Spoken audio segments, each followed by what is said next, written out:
So Disney, everyone's favorite thing in the whole world. I mean, they literally have a world. I mean, they have several at this point. Not everything they do is great. Well, a lot of things that they do aren't great. But of all the issues with the company and their practices in the last couple of years, Disney's straight-to-DVD sequels were probably one of the ideas that was pretty hit or miss. Mostly a miss. The general consensus in hindsight is a lot of these movies shouldn't have existed, or if the company was interested in developing them further, they should have probably put their feature team or put more stakes into developing them properly. Now, I tend to have a little bit of a kind eye to the sequels. I understand that they miss the point of the original and they're confusing a lot of the times, but growing up with a lot of the sequels, I found different points to admire, and ultimately we can't really erase them from canon.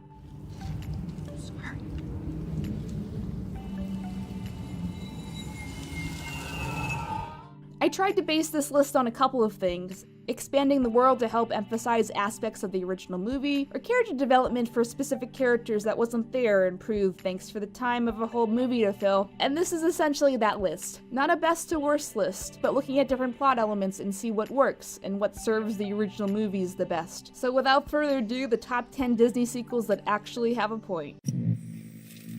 Number 10, Return to Neverland.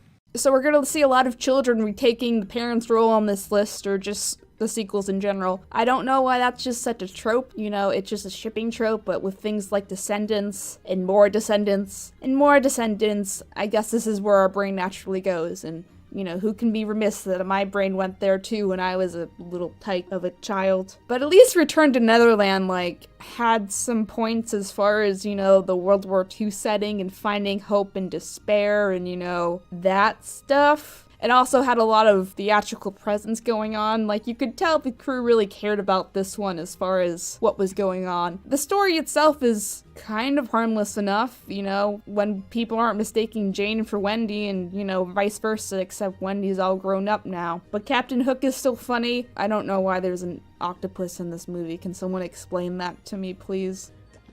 Did they lose the rights to the crocodile? But I think the movie's overall message about finding hope through despair, because, World War II is scary and bombs, and trying to match the realistic with the fantastical is an interesting take, and a creative take, and, something I don't totally hate forever. If anything, it kind of retconned back the whole idea that Tinkerbell was kind of a tough, fun, spicy little fairy thing.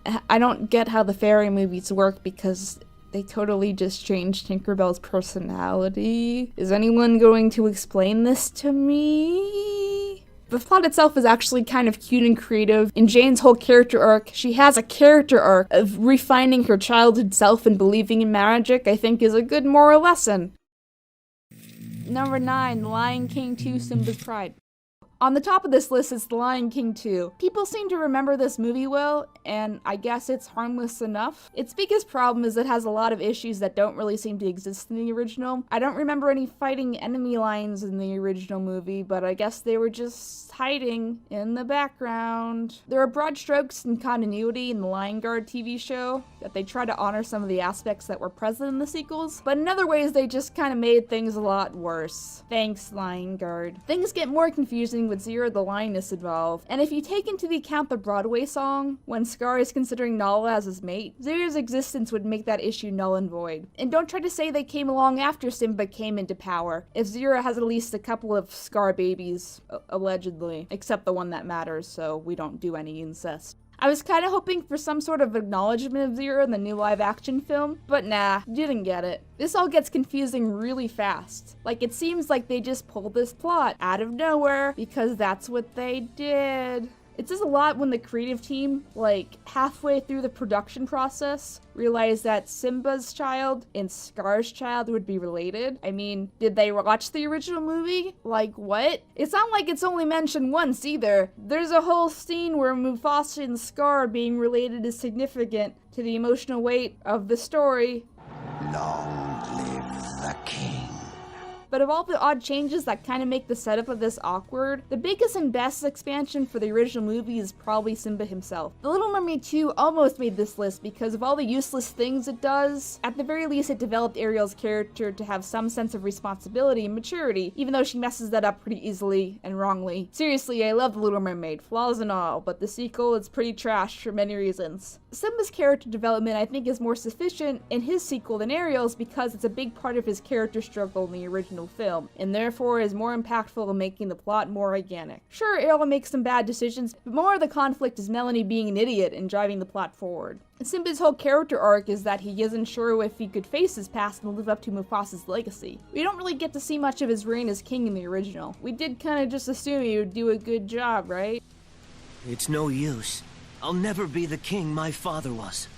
Lion King 2 shows us more of that day to day, and although Lion Guard would expand this idea further with even more mediocre results, we see a lot of his struggles with leadership and doing the right thing, and it feels more natural than Lion Guard. Seeing this kind of helps solidify his already complete character arc, that he's a flawed leader, because he's a flawed character. That sometimes he gets over emotional and makes stupid mistakes, but overall leadership is hard, man. I'm in the camp that Simba probably has PTSD. I mean, if he's having nightmares, and I imagine that's the whole point he stayed away for so long, because he just couldn't face going back. You know, that's some trauma seeing your dad being killed, you know, and thinking you're the one who killed him. Like I said earlier, Simba didn't know that Scar killed him until he came back, but he was fully willing to accept that he did kill Mufasa on accident before going there. I mean, it was just kind of convenient that Scar ended up being a bad dude, man. That's why I like Simba, he's my boy, and that's why this movie is just okay.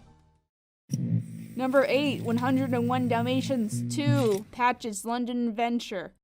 Let's face it, this is one of the highlights of whatever these movies are. It's cute, it has great comedy and pacing, and the animation style and general themes really try to compete with the original. The 101 Dalmatians franchise has already been a bit confusing. We have the original movie, a video game, and then the remake of the original where the time period is updated, then a sequel to the remake, then a video game based on that sequel, but in a similar style to the animated movie. I swear I thought Dipstick and Punga were the same dog until I was like 20. Then a cartoon series, then this sequel, and now there's also a currently airing cartoon series that's loosely related to all of this, but the original time period is updated again. That's a lot of spots. Regardless, this is a direct sequel to the original movie, just to be on the same page. It's confusing. This one is, again, similar to The Lion King 2, where it didn't really expand on the source material that was incredibly significant, and needed to invent its own story beats in order for the story to, be there. A story about one Dalmatian instead of trying to generally divide them from the group is a little bit different than in the past, and individuality seems like a theme that would make sense when all your marketing is based on the number of you, not the individual. So that part is cute. I think what saves the day for this one is its character dialogue. When you have different people writing the sequel compared to the original, especially over long periods of time, there's a risk that the character might be misinterpreted, even if the character in question is iconic.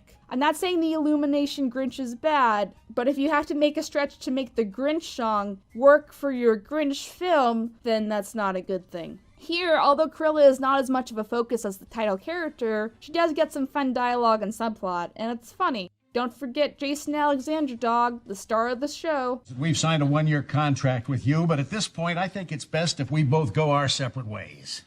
I don't understand. We don't like you. We want you to leave. He plays a lot of one-dimensional parts these days, especially in animation. So it's good to see that he's actually getting something to do here. Good job on you guys. This is adorable and funny. Number 7, Aladdin, Return of Jafar. So Return of Jafar sure is a movie. That's for sure, man. I forgot how much this movie looks like ass. Anyway, for those unfamiliar, Return of Jafar was actually one of the first of these bad boys to be produced, mostly as a pilot for the Aladdin TV series that they were sneaky with and turned into a movie. The TV show itself is actually not too horrible. If you feel like some fun content with not many stakes, I think people have a thing for Mosin Wrath, which is basically OG Kylo Ren, but more of that later. But Return of Jafar has a point by having a character arc, specifically in Iago and how the other good guys warm up to him a little bit. This is somewhat of a running theme in the past decade, where a bad guy turns good and has to win the trust back of his heroes. And then we get some compelling character arcs. I mean, let's face it, there was probably some heavy need to do this for marketing reasons. We sure needed Iago in the Tiki Room in Disney World, or else it would get too dated for the kids, right? So focusing on the character arc with a character that arguably became a fan favorite seems like a good time investment. Character growth for the win. So, as piece of a trash as this movie is visually, I'm glad it exists. Oh, and Jason Alexander is in this too. His character also turns into a recurring character in the main series. Yeah? Well, I had sex with your wife. Number 6, Lion King 1.5. Let's talk about tone in film and how it pertains for these movies. For those new to stuff like this, tone is how the movie feels for the majority of the time. Is it serious? Is it a comedy? Are the stakes high? Or is it a fun roadshow journey? Establishing a tone clues in how the audience is supposed to feel when watching a movie. Disney movies in general usually have a somewhat light tone when establishing characters and setting. We as an audience are somewhat disillusioned that Disney probably won't kill off our new favorite character because then they can't make money from them for the most part. Well, except that one time. Oof, did we ever, find a body on that one, guys, or what? Lion King, all things considered, is a movie with a lot of stakes and emotional baggage going on. The beauty of it is that the main character, Simba, is dealing with the death of his father that he apparently caused. This is a real issue compared to the lighter issues that some of the princesses have to deal with, like finding a man. Oof, that man, where he at? I'm bored of my perfect life. If only that man would come along so I can get some ass, yo. Okay, I'll stop. Simba's pretty, traumatized by his internal struggle, and the movie takes itself pretty seriously. Well, for the most part. I feel like you don't take me seriously. Timon and Pumbaa are there tone-wise to distract from the crippling death in Mufasa, and to add another light song to the soundtrack. I hate this song. I hate it. Trauma, why don't you stuff it in the back of your head? That's healthy, right? This shouldn't be the main quote from the movie. Simba doesn't learn anything from Hakuna Matataing. He learns stuff by going back and facing his past. Stop putting it on t-shirts, Disney! Anyway, Lion King 1.5 takes the concept even further, where we have a whole movie with Timon and Pumbaa, and what they were doing before they met Simba. So it's pretty obvious that this film kind of screws up the timeline of the original in some major ways. It's nice to see how Timon and Pumbaa meet, I guess, but for a somewhat serious drama about losing a parent, we get some more fart jokes. That all said, the movie has somewhat of a unique charm by just how self-aware and fun it is. Plus, it's one of the ones on the list that, doesn't look like ass. I don't know. It's cute that Timon makes peace with his family. The new characters are not as annoying as they could be. Boy, do I get some of this disdain, though. To crap over all of the movie with deep and serious undertones, which I'm getting used to respecting the importance of, admittedly, is not in good form. But for what this movie is, and if you're willing to forget this all because it's mostly not canon, then it's surprisingly enjoyable. The writing is tight, and the song, oh Christ, that song, I hate it. Oh, you can tell there was a bunch of care making this thing. Everyone's in character, and I think it shows. This is a good guide to write a point of view sequel that's fun without any stakes. Number 5, Aladdin and the King of Thieves. Aw man, I guess we're back to Aladdin. Woo! Remember what I said earlier, when stories are generally better when the story beats are drawn from previously unexplored areas? Well, I said that, and I'm gonna pretend I said that. So, what do we know about Aladdin? He's a thief with a heart of gold, right? But how did he end up on the street? That seems like an unfortunate set of occurrences that have never come up before, right? We get a whole series and that never came up before? Well, now we do, with a vengeance. If you haven't seen The King of Thieves for what it was, it gives Aladdin somewhat of a backstory to judge his past and current actions as his character. So it's got that going for it. That might have not been a bad idea, for a main character of a self-titled series. So to actually explain to the audience what happened and that Kasim, Aladdin's dad, is kind of like Aladdin in that regard, is interesting, and the plot in general takes itself very seriously, and tonally everyone's pretty good in character. And Robin Williams is back for the one time. I thought the Earth wasn't supposed to move until the honeymoon. I miss Robin Williams. Adding this aspect, I think, adds a little bit more closure to an already fun ride. By the way, you might recognize the writers for this one. This movie is actually pretty good. It's got a compelling character arc for Aladdin and Kasim. We get some closure to Aladdin and Jasmine finally marrying, even though at the end of the first one I thought that's what they were doing, but I guess it's time for some sequels. Number 4, Buzz Lightyear of Star Command.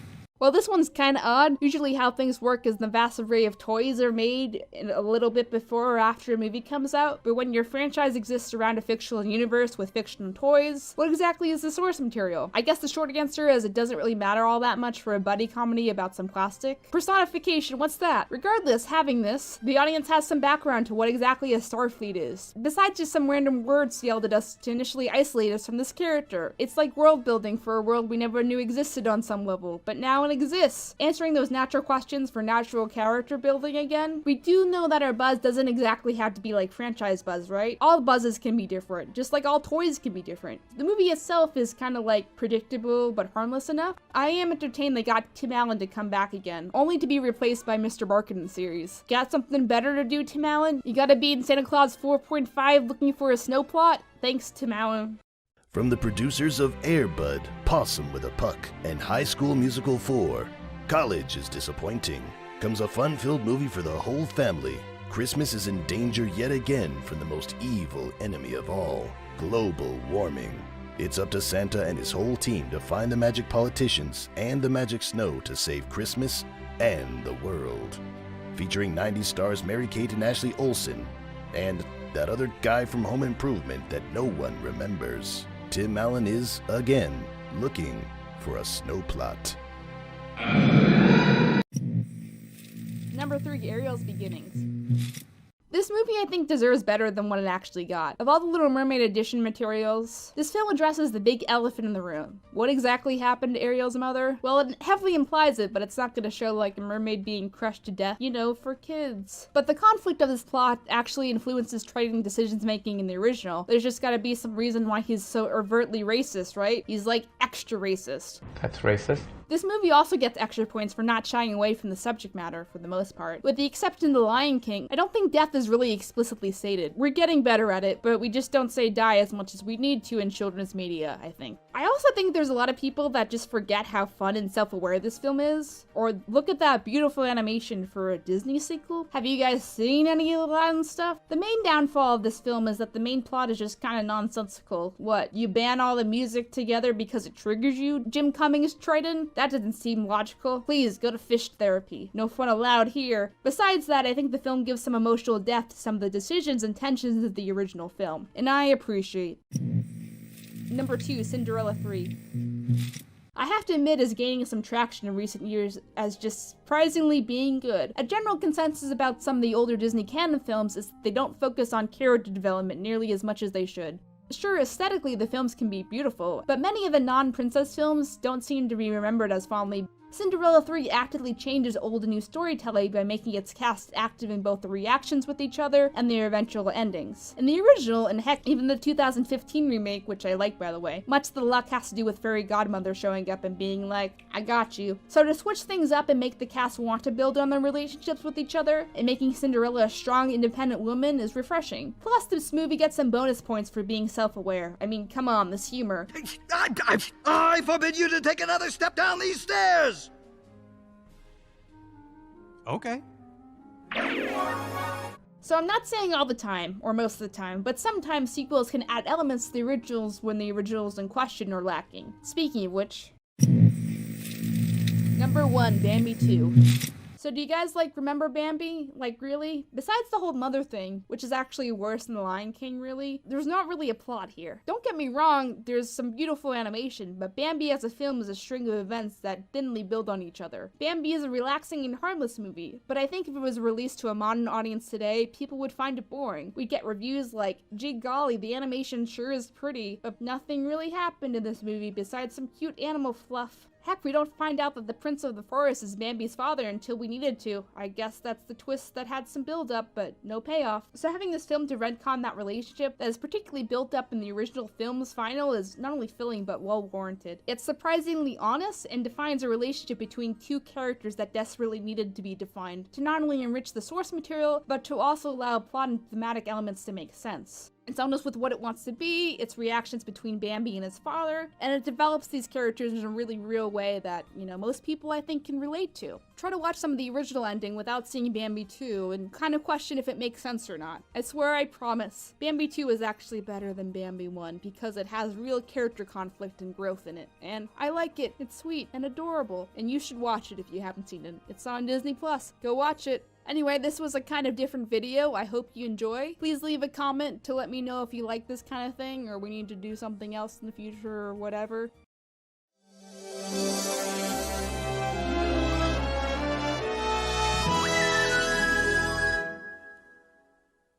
So welcome to the video where I'm going to describe my opinion about very popular media, and you're either the type that's going to be, I agree, or no, this is wrong, you're wrong. Spoiler alert. Fight about it in the comments, I don't care. Since many of the Disney Renaissance films are objectively so high on the tier of good movies, it's hard to distinguish all of them beyond just personal preferences. So there's another spoiler or something, I guess? Disclaimer. It's also a good way to get to know your friendly content creator lady that you've either known since the beginning of time, randomly discovered recently, or just remember existed.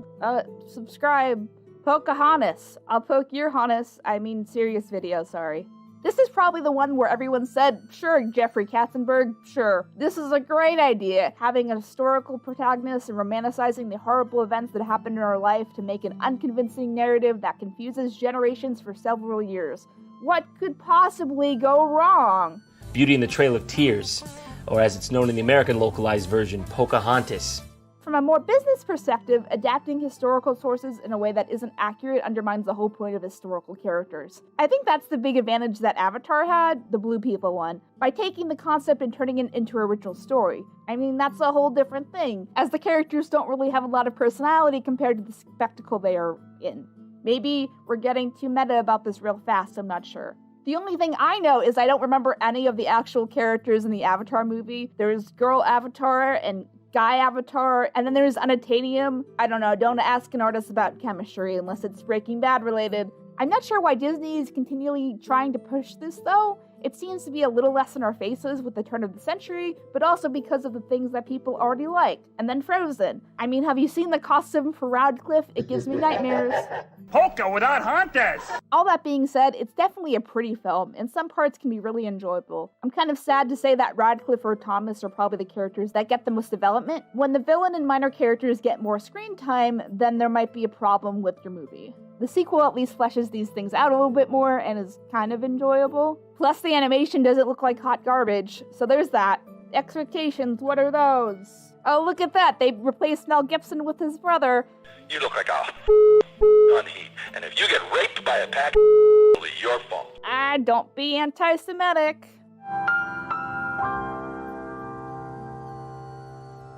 Rescuers Down Under. I'll start out by saying a lot of people seem to really like this movie just because it's better than the original, but I still find this movie incredibly boring, and a little less boring than the original. But this film doesn't get a fair shake. The Rescuers franchise, if that's what you want to call two whole movies, probably isn't remembered too fondly because, again, it's a little boring. It doesn't really have a fairy tale setting. I mean, I don't think Cinderella would be as fun from just the mouse perspective. Where's that Disney live-action spin-off?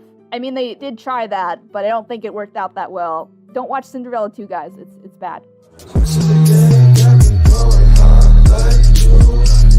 Nowadays, you probably only heard of The Rescuers if you grew up with it, or googled some X-rated things that are actually in Disney films, and congrats, you found the only legit one that exists. What a good use of your time. But I'm always a sucker for the underrated film, and this has some great shots of an eagle. You like eagles? The film has a sweet and self-contained story. It's about the environment! But admittedly, it doesn't have the strongest story, and the uninitiated might get some Kangaroo Jack vibes. You know they made an animated movie with Kangaroo Jack? Is God dead? Does he want us to suffer? But for those who have never heard of this film and want a fun distraction from just like, you know, everything, I would give it a chance if you like some stunning animation or just want a chance for a cute mouse couple OTP. Seriously, they are adorable. Ship them hard. Tarzan. So this is a weird one. It's not dating too hot. Points for wanting to induct Jane as a Disney princess, but then realizing she's too similar to Belle and now she's just not there. She's fine. I'm still in the camp that Esmeralda should be a Disney princess, but no one listens to me. And before you tell me she's not an official princess, Mulan is an official princess either. Like, come at me. I can't put my finger on it. The film is fun, but fails to really engage in a way that makes it a larger sense of timelessness and staying power of the audience. Why is that? Probably the failings of the music, as well as Tarzan himself feeling a little distant from the audience in a way that I can't really articulate that well. Jane is adorable though, but similar to Pocahontas, I feel like her themes of environment and respecting nature seem a little bit too surface level, that it's almost simplified. Points for Clayton having a really dark death though, that one is kind of bad. But for the record, people are still having a positive experience with this film. The lame Tarzan treehouse is still in Disneyland, I guess. And like Pocahontas, Disney is trying to pull feelers out to see if the general public has equated Tarzan to like some deeper meaning about society or the human condition or something, but kind of getting results. Besides the Broadway play, it was in that game that people seem to care about, and has a series that no one remembers. I think the overall problem with Tarzan having a Jungle Land and Kingdom Hearts is that jungle is too generic to really get people going. Like, it doesn't have its own mythology like Atlantis or Agrabah. It's just a jungle. With Disney's Tarzan, used with permission. After all, the jungle is a dangerous place. Same with the animated series. Do you remember this? No one remembers this. The only time I get reminded of its existence is when music video YouTubers need extra animated characters for their song story things and have to mask out the cat lady from the Tarzan TV series, and I'm like, oh right, that was a thing that existed? Put it this way, Tarzan himself isn't really an interesting character, as well as the general public with the music kind of messing with the tone and it being unclear if it's diegetic or not. Is this from Tarzan's perspective? Sometimes, I guess. Does it describe the mood? I don't know. This movie has some just general problems. We'll leave it at that. Mulan. Now, unlike all the other entries on this list that are totally made up, that isn't a definitive list of definitively, is that a word? We have to consider how these films have aged by keeping in mind how big of a push there was to sell the live-action Mulan. Even though it was a shady and morally confusing choice that made me go, aw man. Oh, man! Maybe don't make morally questionable deals with China there, Disney. You know, communism. It's fine. This is fine. I mean, it's not like the movie was that bad. Disney's Mulan live-action adaptation sucks. The worst Disney live-action remake of all time. Have you ever seen a movie that pissed you off so badly you make a whole YouTube channel just to roast it? Disney's Mulan? More like Disney move on from making live-action remakes because they all f***ing Oh, come on, Disney. How do you get out-pandered by Michael Bay? Well, that was fun.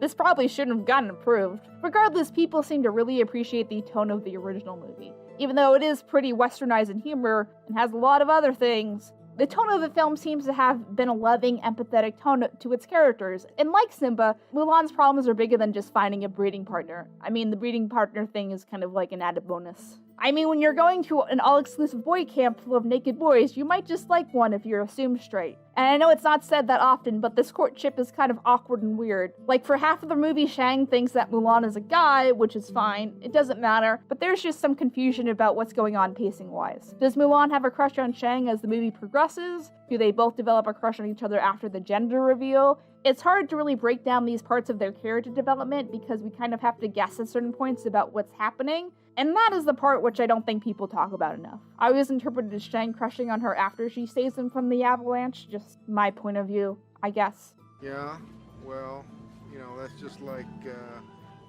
your opinion, man. Also, the music for this one is really good. Remember the catchy song that just stops mid-song when the group realizes that there's a brutal battle that they arrived late for that killed not only soldiers but innocent civilians plus its assumed children? It's a great and shocking moment and a great example of how a movie can do a complete 180 in tonal shift and handle it right. I mean, if you do look at the film objectively, it's a pretty dark movie, but most people forget that because the general tone we have when we hang out with the main characters is also Eddie Murphy. I like how he voices both Donkey from Shrek and Mushu, and no one ever compares those characters or even remembers that, so each performance is not tainted by the other. I don't know, the suspension of disbelief is a weird thing sometimes, Joe. Oh, this is gonna be fun! We can stay up late, swapping manly stories, and in the morning, I'm making waffles. Hercules! Hercules! Hercules! I'll start off by saying that this is my dad's favorite Disney movie. He's a sucker for Jewish representation, and Hades provides that with his Yiddish. Just don't look up James Woods the person unless you want your day ruined.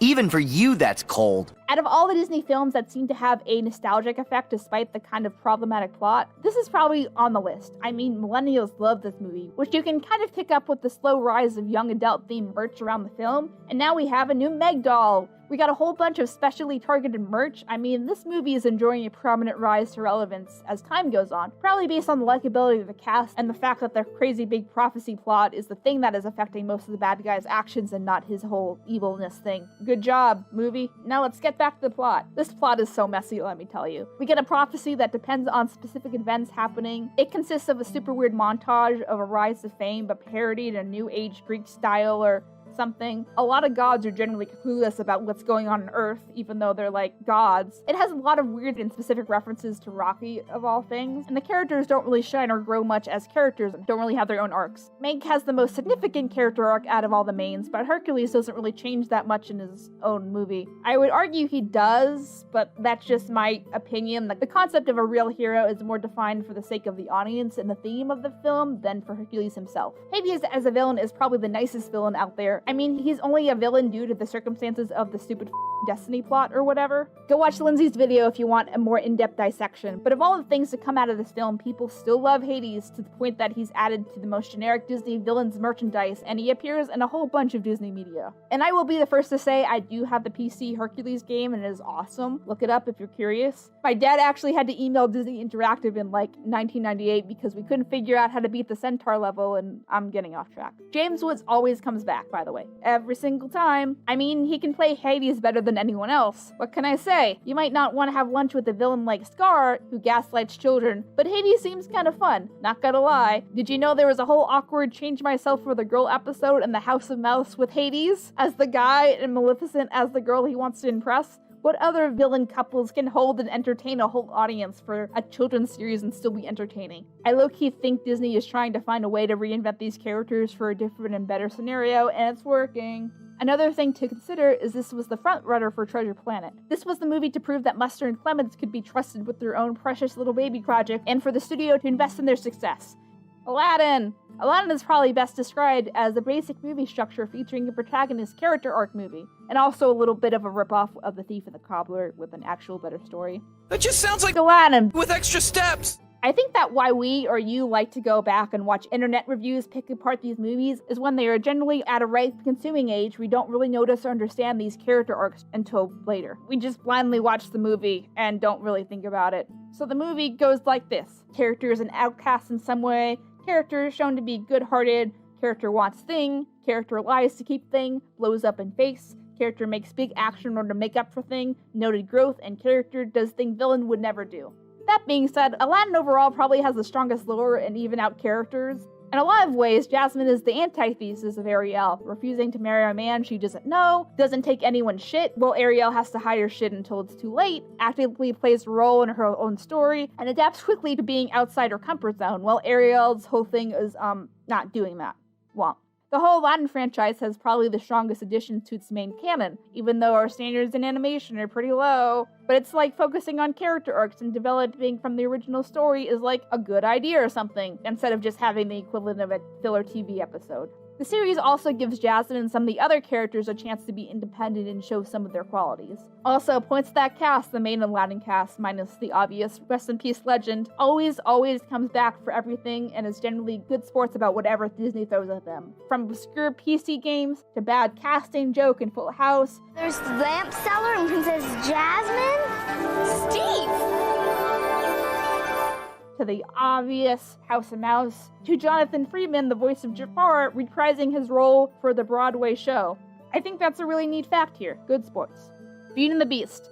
This one I have a weird relationship with. I don't know why. For those who are new, Beauty and the Beast is considered the peak of the Disney Renaissance. Belle's likable and smart and generally good role model. The story itself has a really great message about loving people despite appearances, which corporate America still needs to learn. It's virtually flawless, but I just can't get into it as much as I want to appreciate such a great movie. I watched it recently, and the only conclusion that I came up with is maybe the timeline of the love story isn't maybe personally believable. If you pay close attention, it's assumed Belle became a prisoner sometime in the fall, with the events of the climax take place sometime in the spring. The cut song, Human Again, even has the servants cleaning up the snow. And I just personally don't feel like that's enough time for true love. What is that, like 4 months? I don't know, that's my only nitpick. And yes, the live action movie did suck. The mains had no chemistry.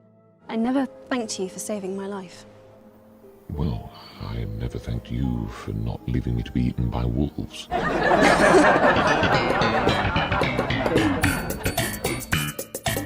I guess that's the thing about films. You can make the perfect movie. Everything can hit the nose. The script can be tight, but not everyone is going to relate to it, unfortunately. That's the thing, and I guess my holdback is probably more aesthetically, but not critically. I hate having emotions. I just want to like Beauty and the Beast as much as I should.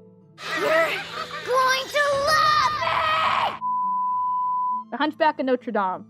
This one I think is more important than just my personal takes. Of all the Disney canon, this one is considered probably most relevant and asks the real questions about society, and what really is considered a good person or not a good person. I'll keep this one short because I like this one and I talk about it already, but the music is beautiful and fantastic. We need films like this in the age of just gross undereducation and sometimes general critical thinking. Plus, Esmeralda is awesome. Seriously, I'm not a doll person, but I own the expensive Disney designer Esmeralda that was released a little bit ago, and sometimes it is the only thing that brings me happiness in this uncertain world. Also, Frollo is a good villain, but you probably knew that already. Points for Esmeralda not falling for Quasimodo. He's fine, he gets a girlfriend in the sequel. And we already saw Beauty and the Beast, so we don't need to see it again. The Little Mermaid. I feel like out of all the Disney films on this list, this film probably has the most simplistic story tied to it, but is also the one I personally relate to, like, my whole life. Ariel is and will always be my favorite Disney princess. Yes, the technically correct answer is probably Belle, because she's more thoughtful and well-read and as well as probably having some very selfless qualities about herself. But Ariel's where it's at for me. I think I really came out of the womb loving this mermaid, especially her design. I mean, these kind of colors never work, but they work on her and they're the best. Her motivations about getting a man that she apparently never has problems with after their marriage is a little bit iffy, but she is 16, so what are you gonna do? Yeah, but she's such an idiot. She just ruined the whole party. Everything. She just ruined everything. I relate with her and her love for things she doesn't understand, animation being my thing, as well as her passions and her dreamlike demeanor. She doesn't fit in, and neither do I, if we're being real. I still don't really. And even if you don't like Ariel, you can't lie that some of the songs down to the lyrics are just brilliant and packed, even though the particular movie doesn't have a lot, character arcs. And who doesn't like Sebastian? I mean, he's great. He's the most likable Karen that ever existed. Can we be real? If my name was Sebastian and I had a cool Jamaican accent, you'd totally help me. You would, you know you would. I'm not sure what else to add, but I'll add 2 little side stories. Most Halloweens when I was a wee child, I was Ariel. One time I even jumped the fence at my parents' old house to go swimming in my Little Mermaid costume when I was like 3. I don't have any pictures of that, but here is a Disneyland trip where I get to see Ariel. As for the sequels, yes, it really sucks and is really repetitive, I know. But no one ever talks about this little gem where Scuttle shows up out of nowhere and he's like treated as a joke because both now Ariel and Flounder have realized how full of shit he was the whole time, and even Flounder is like, sure Jan, sure. It's the little moments, I guess. The Lion King. Let me just get this right off the bat. The Lion King, in my opinion, is probably the best of the Disney canon, period. I'll keep this short and more about my experience with the movie because we touch on The Lion King a lot here, but if you've been watching me for a long time, you've probably seen subtle hints about my attitude and general sense of being changed post-PTSD KP. I've always loved this movie, but it has had a deeper impact on me since then, and why I relate to Simba so much, the point of just having so many Lion King shirts. So many. It's really bad, yo. Simba as a character has everything going against him. Not only is he consumed with the guilt that he killed his father, but he's gaslit by Scar himself to think that. And if it weren't for you, he'd still be alive. Simba has a real, hard, tangible problem to face if he chooses to go back. Something that many adults, kind of the same circumstances, would avoid if possible. People at the time were in awe that Disney really did kill off the lovable lion dad in order to forward the plot. Kind of the equivalent of the twist in the first Frozen, but better. Oh, Anna. If only there was someone out there who loved you. Simba has to find the personal strength to face the hardest point in his life and take responsibility. He's also had enough of Scar's BS. Give me one good reason why I shouldn't rip you apart. I've always admired Simba's personal strength and his ability to lead, even if he makes some very human-like errors.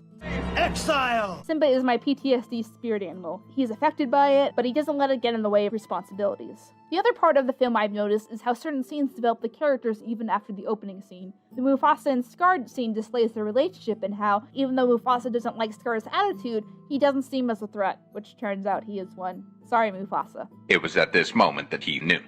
He f***ed up. Simba in the Elephant Graveyard establishes Mufasa's vulnerability to Simba, as well as segmenting the scene of guidance, as well to reveal Scar is actually, like, the worst. He's fun, but killing your brother and gaslighting your child is the worst. The Lion King has helped me through a lot personally, as well as just being a fantastic film. Timon and Pumbaa plus the first song is probably the weakest points, but both work to develop the plot. I really love Simba. Please buy me all the Simba merch. It's given me my own soundtrack to face my own fears, as well as trying to understand my purpose as I move forward and hopefully become a vocal leader in the animation community. Just keep on spreading the good word, guys. So what do you think? What are your favorite Disney films? Let me know in the comments and I might read them. I don't know if I feel like it. And please remember to share this video and like and subscribe. Turn your notifications on. It really makes me feel good when people are consuming the content. It makes it feel like it's worth it. So, this is it for now. Peace.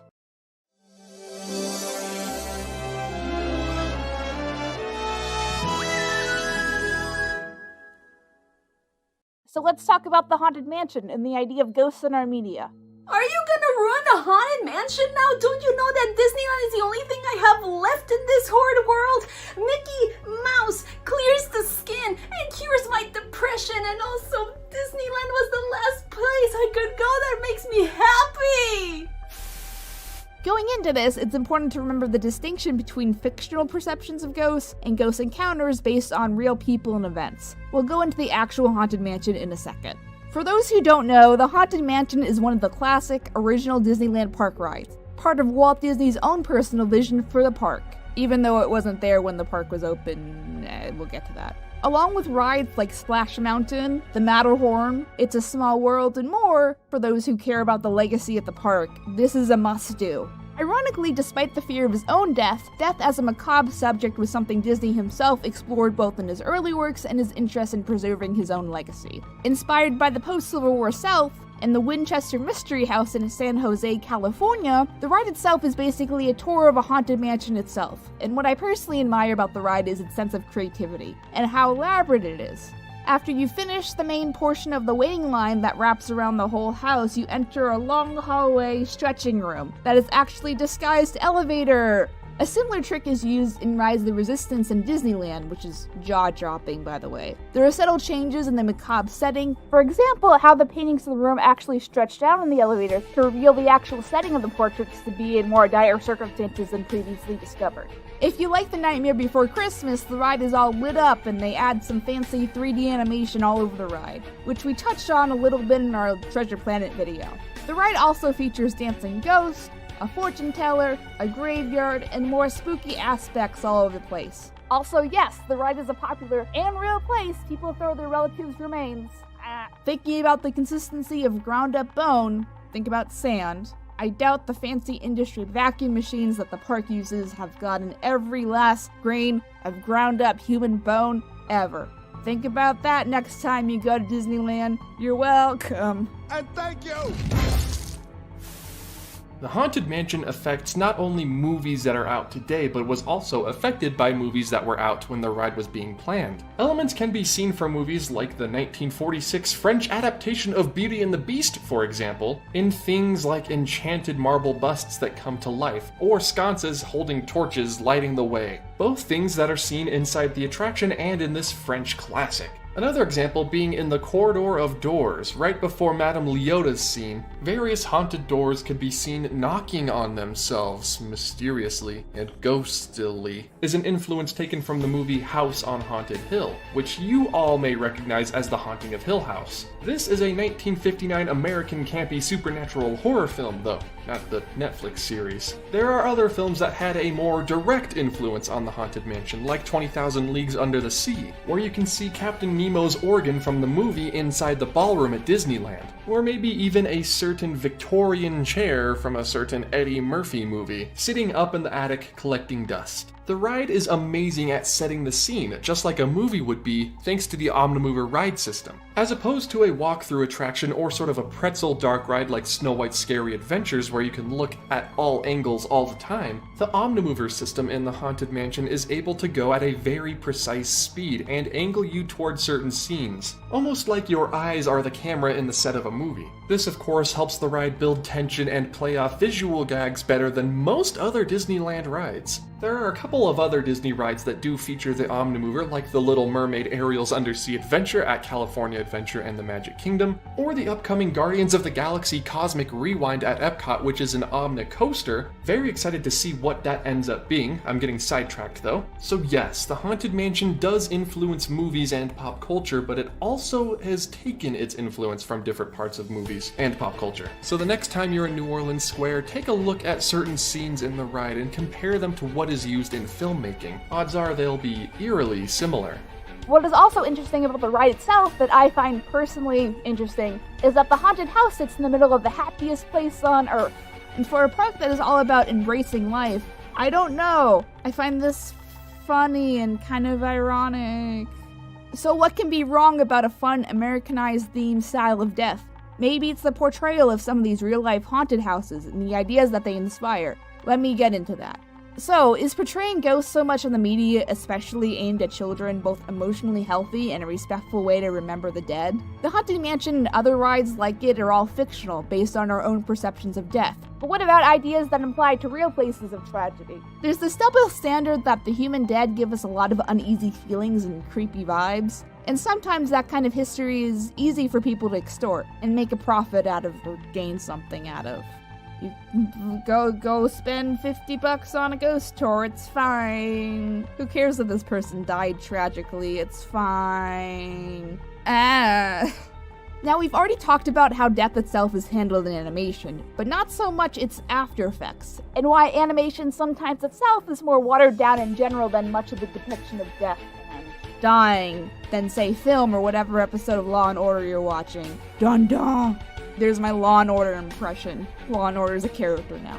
I don't think that many people in America are dying, but also COVID, so I hate everything. So if we're going to look into ghosts and also counting zombies and mummies and the count, basically any reanimation of a once living person. For children, the idea of haunted places is so prominent that a high number of media is aimed at haunted places, like Scooby-Doo. What was that? And Casper. And I guess whatever the hell this is, to just a lot of Halloween-themed media in general aesthetic to begin with. The Halloween monsters themselves are more mythical in nature and based on more general ideas of myth, so I'm not gonna count them. Did you know vampires originate from the misunderstanding of the changes in the body after it decomposes? This was supposed to be for the Halloween time, but then that didn't happen. This video also originally had friendly YouTube mortician Monica Torres, but then COVID happened, so there's more dead people than usual. Shout out to Monica's nonprofit, which helps trans people who are interested in death culture. Link in the description. It's there. Use your brain. The tricky thing about vampires is that lore changes between if a vampire is a once living person or a whole other entity entirely. As far as everything else though, it really is interesting that we went from a natural understanding of the deceased to a creepy factor associated with it, and the haunts that might continue to our fall activities. Like haunted houses, ghost tours, the tourist stuff that's constituted to our modern understanding of ghosts and how they contribute to our media. First, let's give a light breakdown of how Halloween came to pass. Since the dawn of human history, we've been burying your dead and honoring them since humans first started to exist, really. But what changed? It seems like the removal of ourselves from practice and dealing with our dead made it more of a rarity and a curiosity, I guess? I don't know. Plus, we're doing things like this, which is probably not helping the whole media and distinction as a dead person once being a real person. And over the next century, hundreds of rich Europeans started excavating Egyptian cultural sites like crazy, pilfering thousands of priceless treasures. Check out this sexy-ass statue. I'm going to put it next to my toilet. Between this, as well as dead bodies forcing us to recognize that, hey, this might have been an actual person, as well as forcing us to face our own mortality, our relationship with, let's face it, the idea of human body parts are creepy, and not like an animal bone. We just throw that stuff out without a second thought. Avenge me. Avenge me! No! Starting with the over-exaggeration of the macabre with Edgar Allan Poe and other Gothic authors' influence in our interaction with the once dead, somewhere we evolve this into a somewhat stand-by-me approach of, look guys, it's a dead body kind of attitude. There he is! I see him! Look! Look over there! I see him! I see him! If you've seen a dead body, it's probably only been in a funeral, and that's even a prepared body, not a dead body. Well, congrats! Now you can see thresholds. They're called pestrels. Should we cut that, or... Now you might be asking, what does this have to do with your favorite theme park ride? Or one of your favorite theme park rides? Well, remember when I said that context matters? I did say it. Look it up. So now that we figured out our creep factor, what's the difference between our fictional ghosts and our understanding of real haunted places with real ghosts? Let me pitch an idea. Is this the most respectful way to be discussing or remembering the dead? Those haunted attractions also take place where some kind of big tragedy happened, right? Should people just be profiting on the lives of other people who had some sort of extreme hardship? Am I really gonna defile this grave for money? Of course I am! I mean, if you were brutally murdered, would you want a random Joe to be talking about that with random people and making a quick buck out of it? This is a tricky road to cross, and think about it. I'm in the camp where it does kind of matter where the extortion money is going, and if it helps keep a more historic building alive, I'm more open to it. Well, much of our understanding of these ideas as a culture has been cross-influencing ourselves with our media and public ideas. Zombies were not really an established idea until Night of the Living Dead, where in the film the word zombie is never used, by the way. Neilbog! It's Goblin spelled backwards! But because the film fell into public domain, it became easier to distribute and more people saw it. Yay, boring film things. There also seems to unfortunately be this dehumanizing aspect of this, right? Ghosts are the souls of long dead people in theory, right? So odds are if you don't know any of the living relatives that might be opposed to these kind of somewhat distasteful depictions, it's okay, right? In reality, fictional spectacles like the Haunted Mansion get us thinking about our mortality in ways that might make us almost uncomfortable.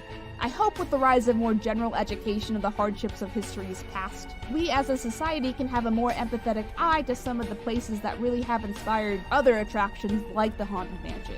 There's also this element that maybe some people enjoy this and want to be remembered with a macabre twist. Such examples being the rumored real skull on Pirates of the Caribbean, or real people making a consensual decision to donate their bodies to educational or artistic purposes. Congratulations, now you can be a real-life Yorick. Except you did. It's just the lack of consent or the unethical actions sometimes that really makes us question some of these horror displays, and what we can understand and do to make sure they are both fun for all parties as well as a respectful way to acknowledge death or dying, no matter if the subject is fiction or not. I guess it depends. More recently, we're getting more positive representations and respectful or even educational ways to depict deceased characters and ghosts, as well as other old gems if you look hard enough. Thanks, Little Nimoy. But I feel like it's important to understand and think about how sometimes these implications are being processed, and what it says about us as a society if we exploit or make some of history's tragedies less tangible.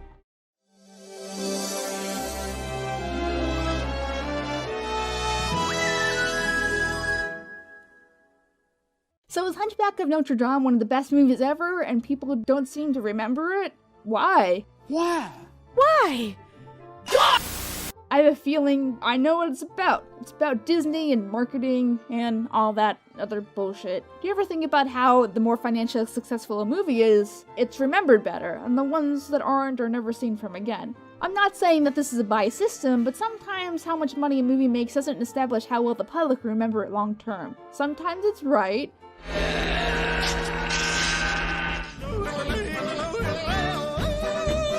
And sometimes it's not so right.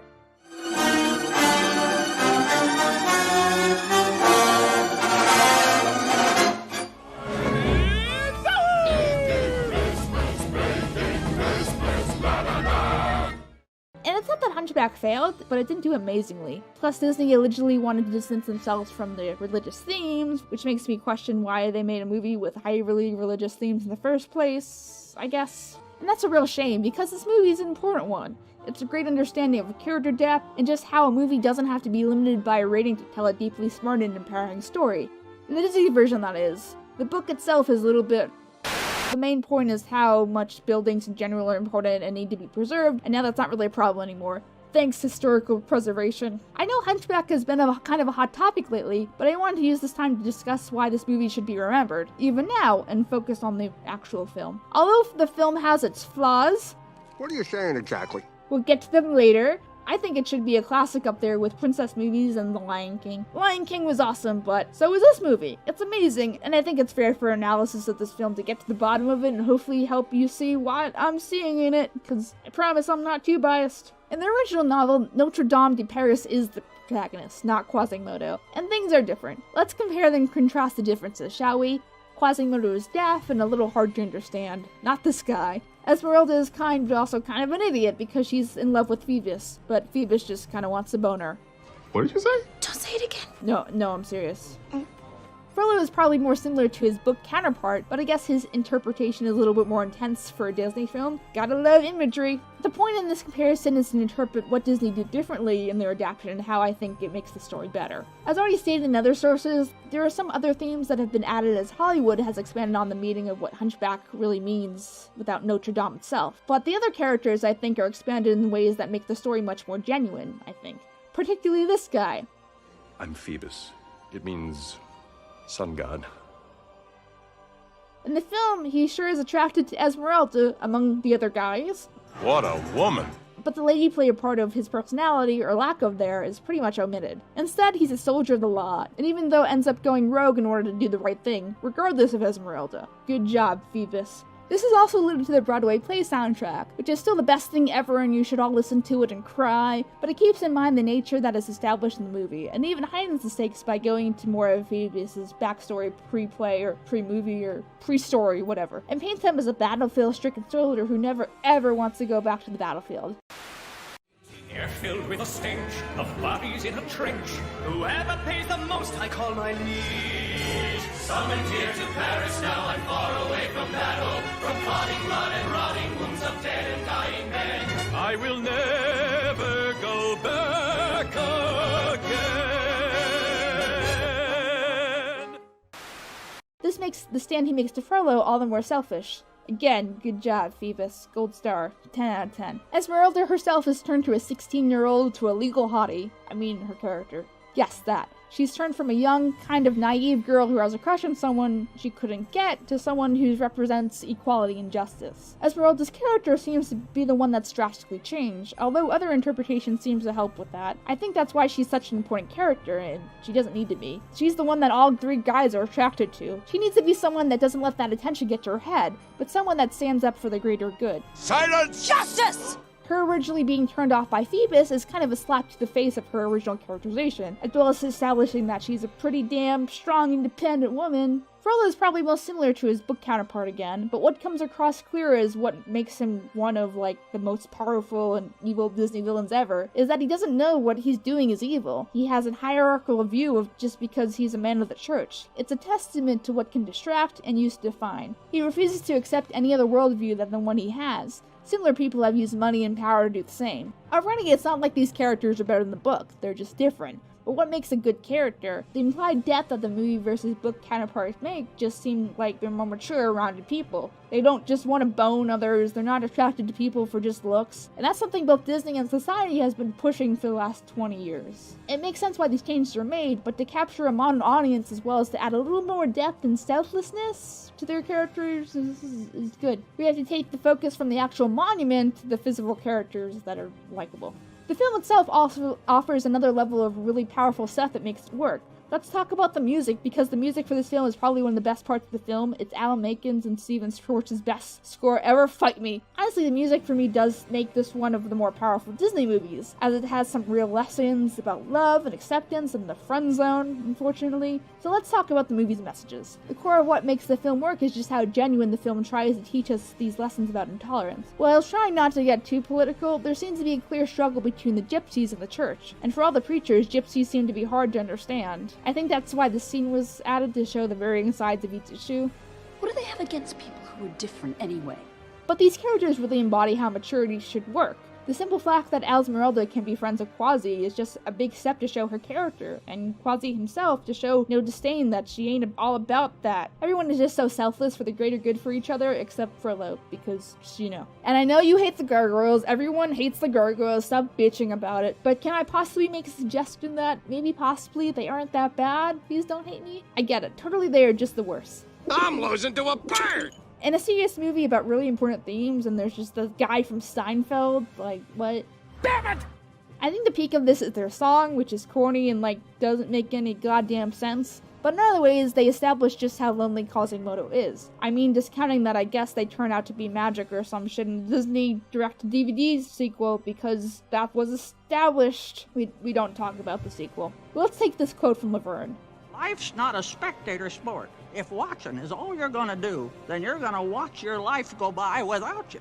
This is a quote that ends up being on like little cups and t-shirts and all of the stuff. Just online. Disney is not going to have any of that crap. And even though the movie should be better without the gargoyles and their pop culture references, and I think they get a little bit too much hate. Yes, that. The last point I want to make is just how amazing this movie is for existing. Disney taking on a darker film, I assume because they got high on just how much those darker risks were taking in Lion King and how they paid off. And it's like, took a double dare to go darker. And then they were just like, how are we gonna market this again? Let's have a party, woo! But in the end, I think those risks end up making the movie stand out on its own, to the point where Disney teased a Broadway release, but oh, never mind.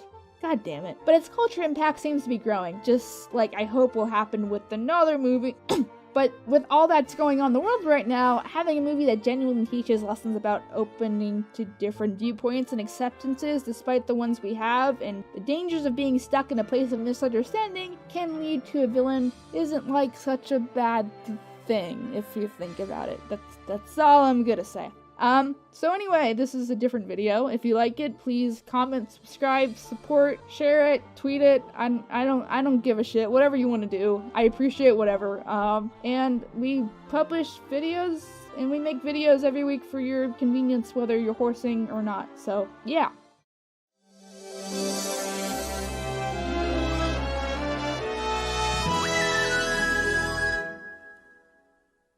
So Frozen 2 is a movie that I just saw in the movie theater, and it was okay. Okay, that's the video. That's it. Go home. Go home.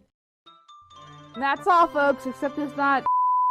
But really, what do I think about it? Well, I guess we gotta talk about my first thoughts about Frozen and give you an ad-lib version of how successful and weird, and I'm so tired of hearing Let It Go wherever and ever and ever. It haunts me. So I'm in the camp that thought the original Frozen was kinda overrated. What? What are you talking about? I got what it did for Disney on a financial level. It made the mad monies, but on an intellectual level, it's not a Lion King. As far as throwing you sideways and off a cliff, as far as your plot expectations, and oh my god, I can't believe the villain just killed that guy. I imagine the majority of you have seen Lion King, so why are you watching an animation channel if you haven't seen The Lion King? What are you doing with your life? It's like a movie critic never having watched Citizen Kane, or a food critic never having tasted savoury. As far as the first movie, it was fine. It was good, but I personally wasn't emotionally invested in it on a really impactful level. I know some other people are and wanted to go see the shorts that came in the movie theaters just to go see the shorts and not the actual movie that the shorts were showing in front of, but I wasn't one of those people. I was pleasantly surprised about how it kind of revived some animation aspects and made Disney those mad stacks, but you know. In general, I like the conflict between Elsa and Anna, and I think they're both really good fleshed out characters and they have good conflict, and the original movie I think was too focused on trying to break cliches, and you can't marry a man you just met. Have you seen The Little Mermaid? I've seen The Little Mermaid. The Little Mermaid isn't really aging well is my point. Hey, what'd you get for your birthday? I got older! That is weird. And when the original movie came out, everyone's like, oh my god, there's such a twist, and I'm just like, I can tell by the marketing that Kristoff is actually going to be the love interest because Han isn't being made into a Barbie doll. I know what you did, Disney. I am a smart cookie. Maybe. I am too smart. I am too smart. S-M-R-T. I mean S-M-A-R-R-T. As far as this one, you can tell it was definitely not planned. It's kind of nice that they incorporated a lot of the ideas to kind of keep it more of a narrative story. Mostly focusing on the backstory of Anna and Elsa's parents. Were you guys wondering that? I guess that's the question this movie wanted to answer? Well, okay. It's a bold strategy, Cotton. Let's see if it pays off for him. Can Elsa be gay? That'd be neat. We can have gay pride Elsa costumes, and it's gonna be great. That's where the money is, Disney. Even U-Haul was getting in on this by shipping her with this new character that she barely had any screen time with, except to establish this one thing. No lesbian Elsa for us. Disappointed! As far as pros, I think this movie did a really good job as far as refleshing and refocusing on Anna and Elsa's relationship. And more specifically, pushing that Anna is okay with Elsa being anything ever, and it's so sweet, and I love it, and they just love each other so much. This movie also has a lot of death in it. Like, death is brought up at least like 3 or 4 times verbally, and there's this whole thing we're seeing where the parents actually died on that boat, and I'm like, this is morbid, man. You know, for kids! I was kind of expecting that the parents were going to be alive this whole time, and I'm kind of thinking if there's a third Frozen, that's the angle they're going to take. There are a lot of Avatar-esque elements in this too, like the movie's trying really hard to give a natural explanation to why Elsa has ice powers, and that she is the 5th element, like the movie, and I have so many questions! And had some really good emotional moments, especially with Anna, as far as her just getting through everything by herself because she's a strong, independent woman, and I love Anna. But in general, the movie felt very underwhelming. The original Frozen is such the juggernaut of frozenness that it is, but this movie didn't have a lot for the other characters to do. Like, Olaf's annoying for the most part, except a couple of times in this one running gag where he explains the plots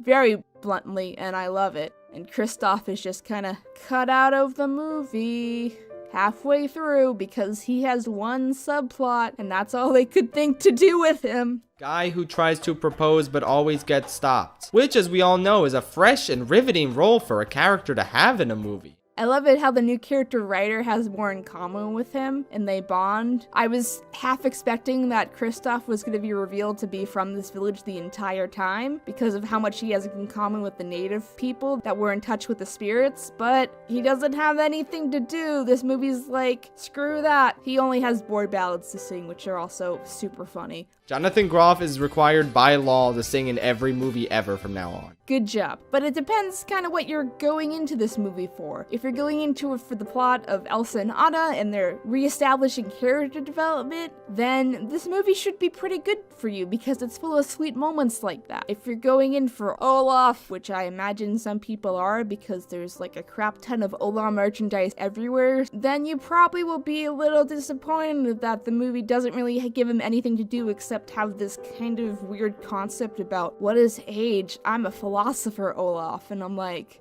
I guess this is a thing we're doing. Like that's what we're going with.